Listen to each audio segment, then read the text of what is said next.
नाजरीन आदाब, आप देख रहे हैं INN चैनल। मैं हूं शेख अहमद अली। आज की खास बात में हम देखेंगे कई अहम कौमी और बैनुल अक़वामी खबरें।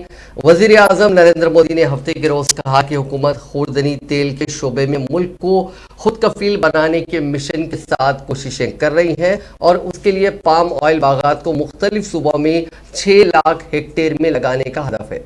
Narendra Modi international crop research institute for semi arid apical areas यानी CRIST कैंपस में इंस्टीट्यूट के काम के 50 साल मुकम्मिल होने की याद में एक तकरीब से खिताब कर रहे थे। वज़ीर आज़म ने कहा कि खुर्दनी तेल में खुद कफालत का कौमी मिशन हिंदुस्तान के नए विजन की अक्कासी करता है। इस मिशन का हदफ पाम ऑयल प्लांटेशन के रकबे को 6 लाख हेक्टेयर तक बढ़ाना है। वज़ीर आज़म ने कहा कि यह हर सतह पर हिंदुस्तानी किसानों की मदद करेगा और आंध्र प्रदेश और तेलंगाना के किसानों के लिए बहुत फायदेमंद साबित होगा।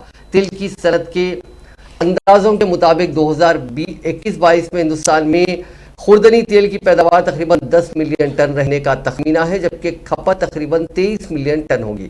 तजदियाकारों के मुताबिक हिंदुस्तान में शहरी कारी और खुर्दनी तेल में तब्दीली की वजह से साल 2030 तक खुर्दनी तेल की मांग में तकरीबन 3 से 3.5% सालाना का इजाफा होगा।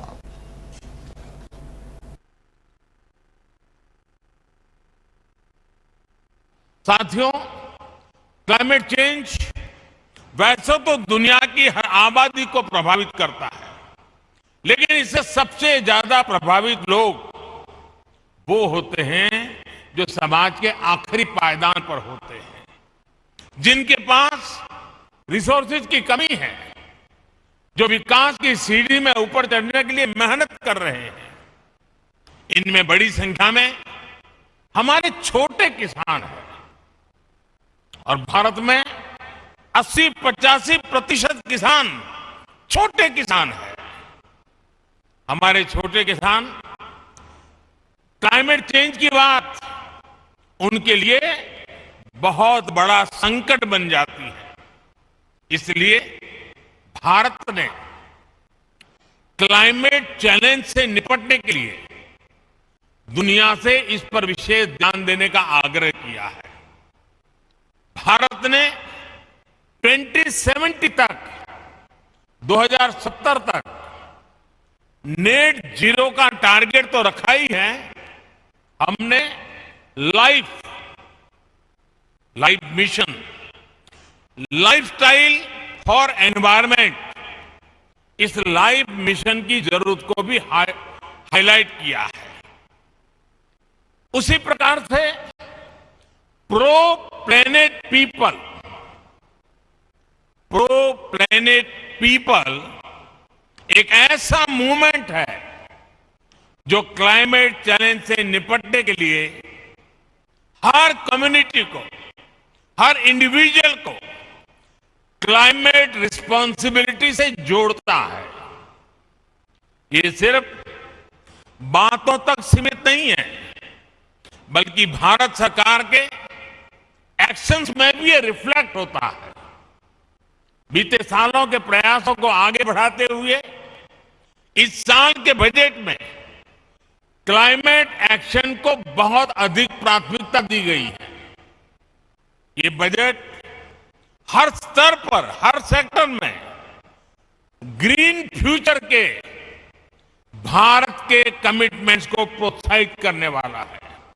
साथियों, क्लाइमेट चेंज वैसे तो दुनिया की हर आबादी को प्रभावित करता है, लेकिन इससे सबसे ज्यादा प्रभावित लोग वो होते हैं जो समाज के आखिरी पायदान पर होते हैं, जिनके पास रिसोर्सेज की कमी है, जो विकास की सीढ़ी में ऊपर चढ़ने के लिए मेहनत कर रहे हैं। इनमें बड़ी संख्या में हमारे छोटे किसान हैं और भारत में 80-85% किसान छोटे किसान हैं। हमारे छोटे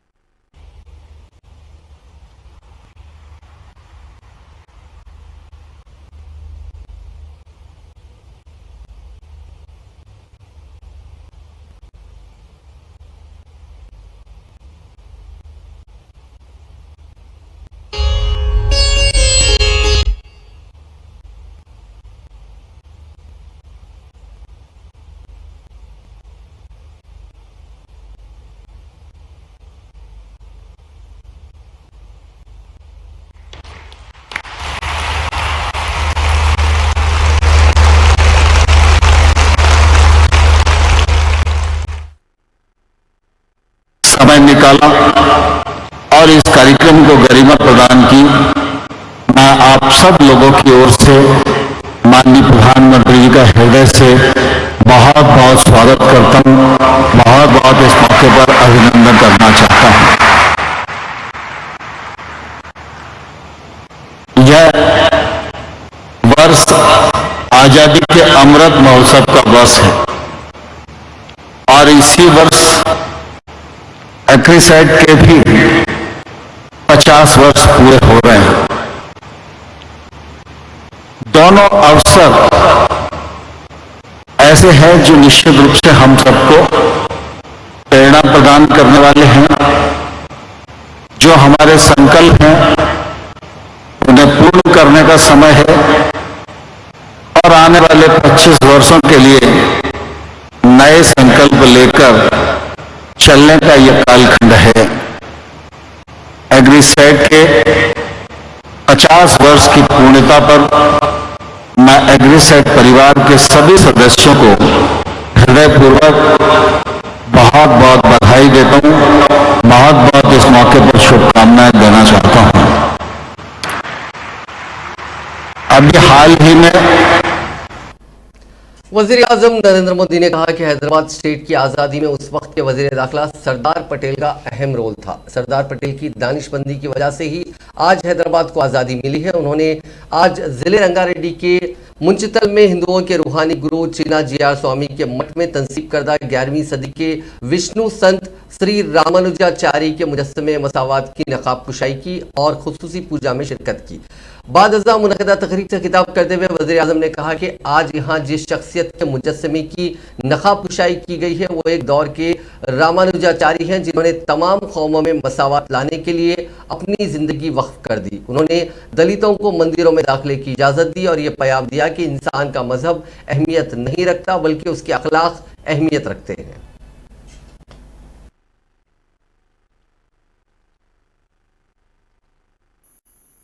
साथियों, आज जब दुनिया में सामाजिक सुधारों की बात होती है, प्रगतिशीलता की बात होती है, तो माना जाता है कि सुधार जड़ों से दूर जाकर ही होगा। लेकिन जब हम रामानुजाचार्य जी को देखते हैं तो हमें एहसास होता है कि प्रगतिशीलता और प्राचीनता में कोई विरोध नहीं है।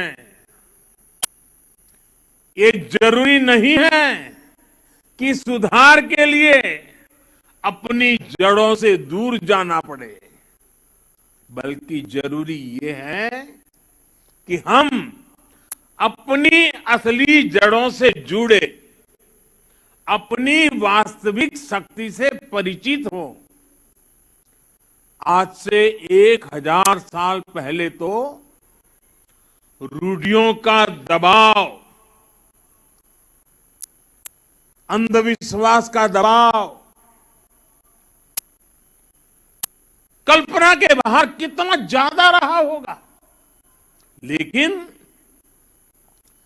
रामानुजाचार्य जी ने समाज में सुधार के लिए समाज को भारत के असली विचार से परिचित करवाया। उन्होंने दलितों, पिछड़ों को गले लगाया। उस समय जिन जातियों को लेकर कुछ और भावना थी, उन जातियों को उन्होंने विशेष सम्मान दिया। यादवगिरी पर उन्होंने नारायण मंदिर बनवाया, जिसमें दलितों को दर्शन पूजन का अधिकार दिया। रामानुजाचार्य जी ने बताया कि धर्म कहता है न जाति ही कारणम लोके गुणा।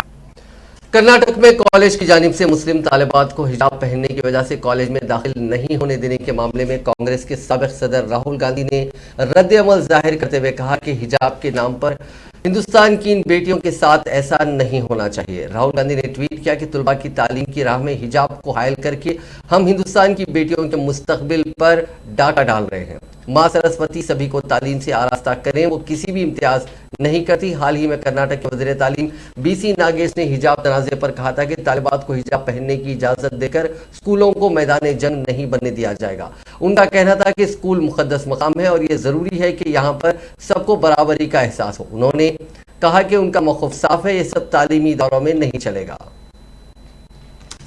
जम्मू कश्मीर और दिल्ली एनसीआर में हफ्ते की सुबह ज़लज़ले के झटके महसूस किए गए। सुबह 9:46 पर महसूस किए जाने वाले उन झटकों की रिक्टर स्केल पर शिद्दत 5.7 बताई जा रही है। रिपोर्ट्स के मुताबिक ज़लज़ले का मरकज़ अफगानिस्तान में वाक़ हिंदू कुश का इलाका बताया जाता है। वादिया कश्मीर के अलावा जम्मू डिवीज़न में भी ज़लज़ले के शदीद झटके महसूस किए गए। झटकों की वजह से लोग घरों से बाहर निकल आए। लोगों के मुताबिक ज़मीन बहुत तेज़ी से हिली, जिसकी वजह से हर कोई खौफजदा हो गया। इससे कबल 14 जनवरी को जम्मू कश्मीर में ज़लज़ले के झटके महसूस किए गए थे। दरिया असरा कश्मीर लाइव वेब पोर्टल पर शाये होने वाली रिपोर्ट के मुताबिक हज़रत शेखुल आलिम की ज़ियारत दरगाह चरारे शरीफ के मीनार को ज़लज़ले की वजह से मामूली नुकसान पहुंचा। वक्फ बोर्ड चरारे शरीफ ने इतला दी कि पूरे कश्मीर में महसूस किए गए शदीद ज़लज़ले के झटके की वजह से चरारे शरीफ की मीनार का ताज झुक गया और अपनी असल शक्ल खो बैठा। ताहम दरगाह को कोई शदीद नुकसान नहीं पहुंचा। बताया जा रहा है कि आज सुबह 9:45 पर अफगानिस्तान ताजिकिस्तान सरहदी इलाके में रिक्टर स्केल पर 5.7 की शिद्दत का ज़लज़ला आया। ज़लज़ले की गहराई 210 किलोमीटर थी। हिंदुस्तानी सिक्योरिटी एजेंसियों ने तकरीबन 3 दहाइयों की तलाश के बाद 1993 के मुंबई सीरियल ब्लास्ट के कलीदी मुल्जिम अबू बकर अब्दुल गफूर शेख को गिरफ्तार कर लिया। अबू बकर 1993 के हमले के मास्टरमाइंड दाऊद इब्राहिम का करीबी साथी और धमाकों का अहम साजिशी है। 12 मार्च 1993 को होने वाले इन धमाकों में 257 अफराद हलाक हुए थे। काबिल जिक्र है कि मुंबई में 12 मुख्तलिफ मकामात पर हुए सिलसिलावार धमाकों ने मुंबई तब बॉम्बे को हिलाकर रख दिया था। यह हिंदुस्तान में सबसे बड़े दहशतगर्दाना हमलों में से एक था।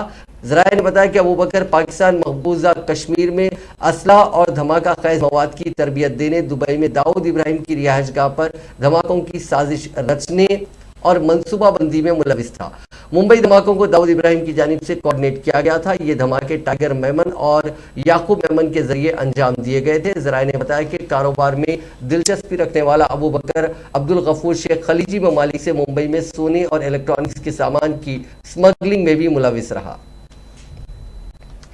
जम्मू कश्मीर के गरमाई दारुल खिलाफा श्रीनगर के जकोरा इलाके में शबाना तसादुम आराई के दौरान लश्कर तैयबा की जैली तंजीम TRF के 2 जंगजू मारे गए। एक पुलिस तर्जुमान ने तसादुम आराई की तफसीलात फराहम करते हुए कहा कि जंगजुओं के छुपने की मुसद्दिका इतला मौसूल होने पर सिक्योरिटी फोर्सेस ने श्रीनगर के रिंगपुरा जकोरा इलाके को मुहासरे में लेकर तलाशी ऑपरेशन शुरू कर दिया। उन्होंने कहा कि जो ही तलाशी ऑपरेशन की एक टीम एक मुशतबा मकाम के नजदीक पहुंची तो वहां छुपे जंगजुओं ने उस पर अंधाधुंध फायरिंग शुरू कर दी।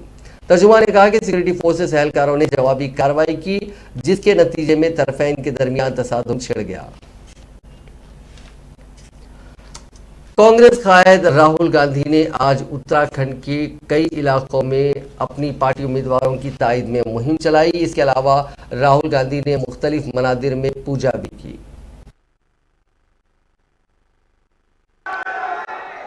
गलत GST जो लागू की उससे अरबपतियों को नुकसान हुआ, छोटे व्यापारियों को नुकसान हुआ, गरीब लोगों का नुकसान हुआ। कोरोना के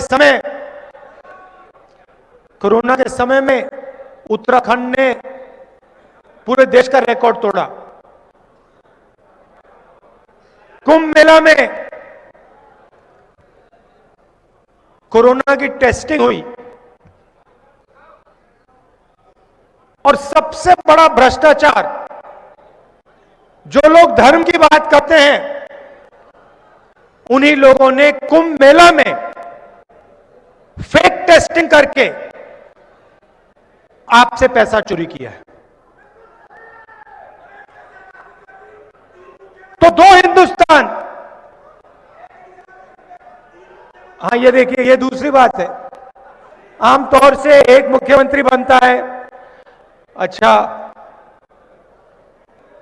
भ्रष्ट होता है तो उसको बदल देते हैं, मगर पहली बार यहां पे तीन तीन मुख्यमंत्री बने हैं।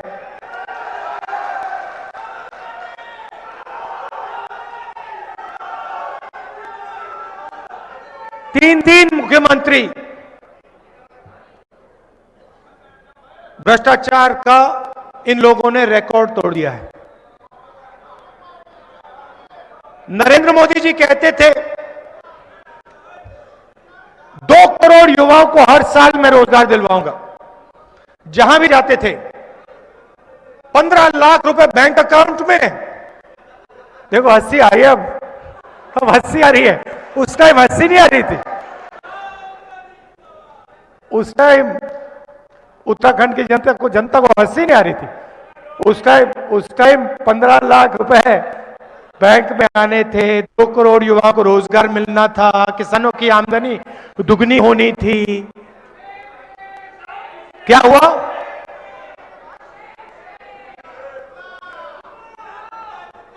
मिल गए रोजगार, 2 करोड़ युवाओं को रोजगार मिल गया।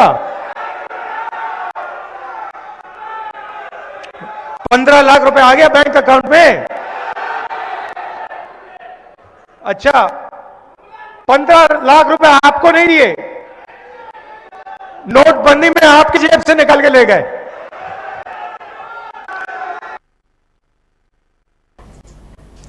वजीर दिफा राजनाथ सिंह ने कांग्रेस पर सख्त हमला करते हुए हफ्ते को कहा कि हिंदुस्तानी फौज की शुजात पर सवाल उठाने वाले कांग्रेसी कायदीन को अवाम बर्दाश्त नहीं करेगी। राजनाथ सिंह ने एक अवामी रैली से खिताब करते हुए चीन पाकिस्तान के ताल्लुकात पर कांग्रेस लीडर व एमपी राहुल गांधी के तबसरे पर सख्त हमला करते हुए कहा कि पहले वजीर आजम पंडित नेहरू और इंदिरा हुकूमत के दौरान बैनुल अक़वामी खिते पर 2 बड़े गैर कानूनी कब्जे हुए थे। राजनाथ सिंह ने कहा कि क्या राहुल गांधी को साबिक़ा तारीख के बारे में पता नहीं था? पाकिस्तान ने शिखसुगाम घाटी को चीन को सौंप दिया था। उस वक्त पंडित नेहरू हिंदुस्तान के वजीर आजम थे। उतना ही नहीं, काकरम हाईवे की तामीर पाकिस्तान के कब्जे वाले कश्मीर में की गई थी। उस वक्त हिंदुस्तान के वजीर आजम बीजेपी के नहीं थे, लेकिन इंदिरा गांधी वजीर आजम थी। और आपने यानी राहुल गांधी ने कहा था कि पाकिस्तान और चीन हिंदुस्तान की गलत खारजा पॉलिसियों की वजह से करीब आ गए हैं। चीन और पाकिस्तान की माशी राहदारी का आगाज कांग्रेस के दौर इख्तिदार में किया गया था।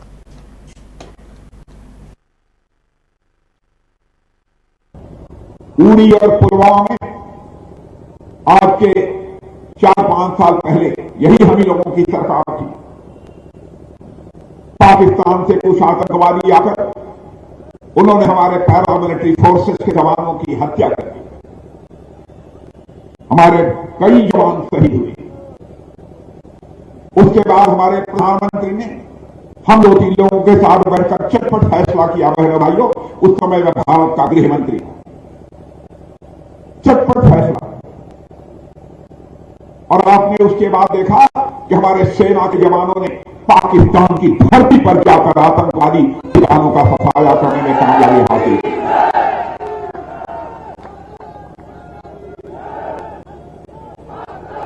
हमने सारी दुनिया को यह साफ संदेश दे दिया, भारत कमजोर भारत नहीं है, भारत के अंदर वह ताकत है। दुनिया की कोई ताकत हमारी तरफ आंख उठाकर देखने की जरूरत करेगी, हम इस पार भी मार सकते हैं, जरूरत हुई तो उस पार भी जाकर मार सकते हैं। यह है भारत की। उड़ी और पुलवामा में आज के 4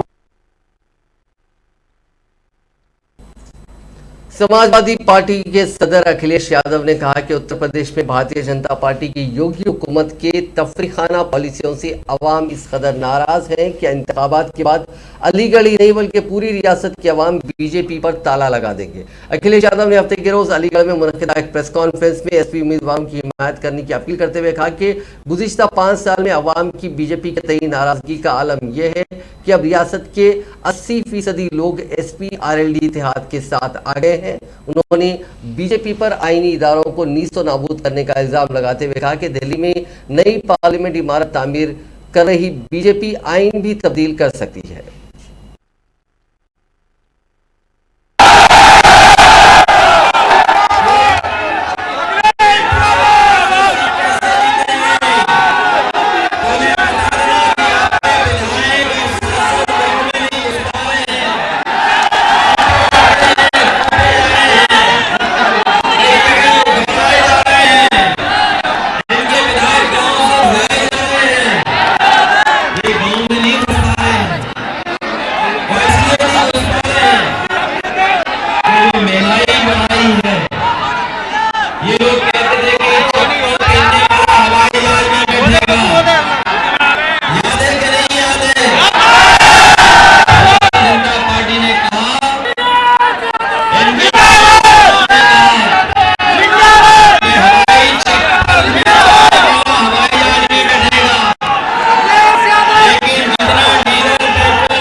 कांग्रेस कायद प्रियंका गांधी ने कहा है कि उत्तर प्रदेश की आवाम अगर रियासत में तब्दीली, नौकरियां, तरक्की चाहते हैं तो वो कांग्रेस पार्टी को वोट दें। दूसरी सियासी जमातें एक ही तर्ज की सियासत कर रही हैं।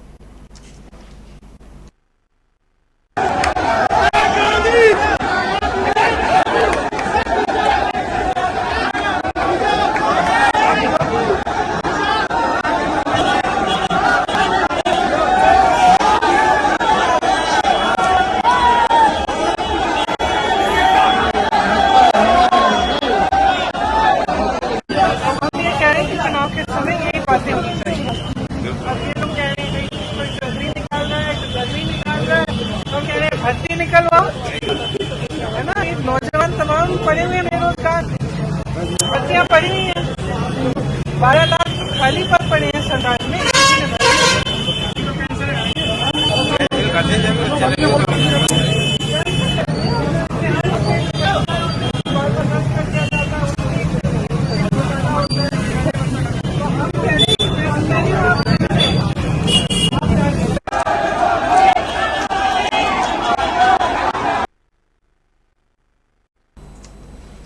उत्तर प्रदेश के एक रियासती वजीर को पर्चे नामजदगी दाखिल करने के लिए दौड़ लगानी पड़ी। रियासती वजीर स्पोर्ट्स उपेंद्र तिवारी आज पर्चे नामजदगी दाखिल करने के लिए बलिया कलेक्टर ऑफिस जाने के लिए रैली के साथ रवाना हुए। वो जैसे ही दफ्तर कलेक्टर के पास पहुंचे, उन्होंने देखा कि पर्चे नामजदगी के अदखाल के लिए सिर्फ 3 मिनट बाकी रह गए। वो दौड़ते हुए दफ्तर में पहुंचे। वहां मौजूद अफराद ने इस मंजर को सेलफोन में कैद कर लिया, जो तेजी के साथ वायरल हो गया।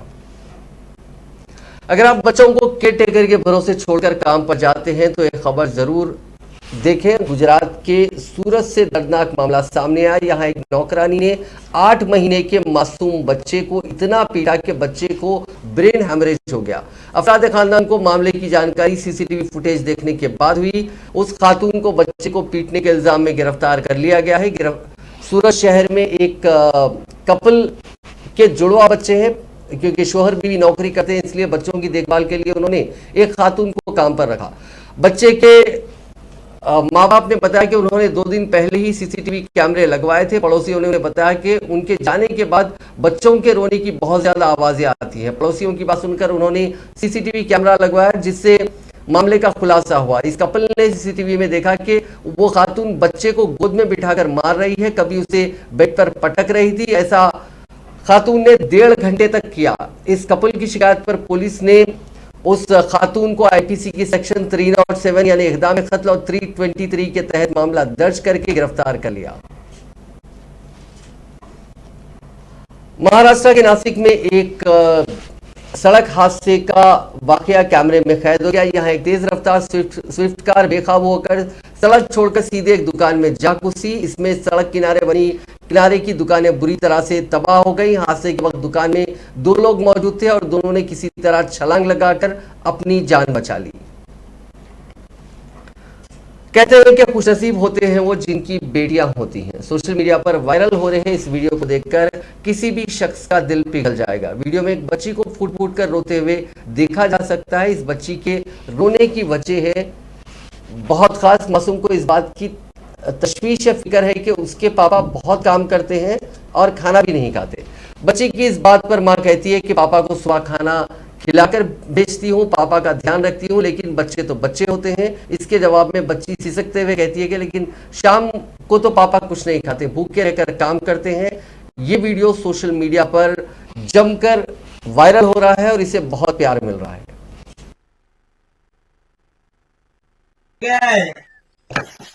क्यों रो रही है? क्यों रो रही है? मैंने तो भी डांटा ही नहीं आपको। हैं? क्यों रो रही है? पहले आप रिकॉर्डिंग बंद करो। नहीं, पहले बताओ तो मैं बंद करूँ। पहले रिकॉर्डिंग बंद करो तो ही बताऊंगी। आप बताओ तो मैं बंद कर दूंगी। मम्मी मुझे ना पापा की बहुत याद आती है। मैं जब दुकान पे जाते शाम तक खाना नहीं खाता, भूखे के भूखे काम करते, कुछ भी नहीं खाते पीते, कुछ भी नहीं करते, सीधे काम काम तो काम। सुबह मैं खाना खिला के भेजती हूँ ना, पापा का मैं ध्यान रखती हूँ ना। लेकिन वो सुबह ही खाते, शाम को खाना खाते क्यों? आप आगे होके बैठो, बताओ। तो रात को आके खाते हैं ना बेटा। रात को खाते ना,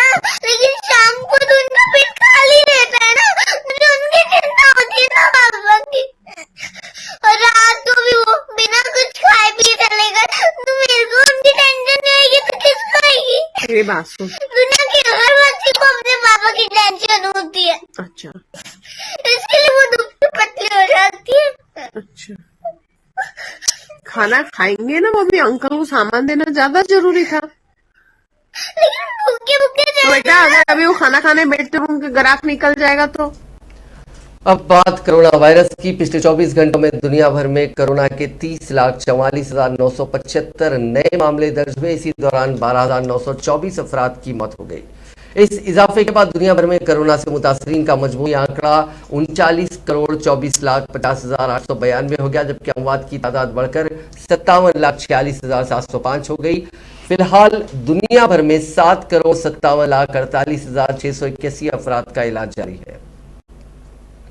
हिंदुस्तान में गुज़िश्ता 24 घंटों के दौरान 2,30,000 से ज्यादा लोग कोरोना से सेहतियाब हुए हैं और इस दौरान इससे सेहतियाब होने वालों की तादाद इन्फेक्शन के नए केसों से तकरीबन 1 लाख ज्यादा रही। मरकजी वजारत सेहत और खानदानी बहबूद ने हफ्ते को कहा कि मुल्क में गुज़िश्ता 24 घंटों में 47,53,081 अफराद को कोविड वैक्सीन लगाई गई। इसके साथ ही आज सुबह तक 1,68,98,17,199 अफराद को कोविड की वैक्सीन लगाई जा चुकी है। गुज़िश्ता 24 घंटों में कोविड इन्फेक्शन के 1,27,992 नए मरीज सामने आए हैं।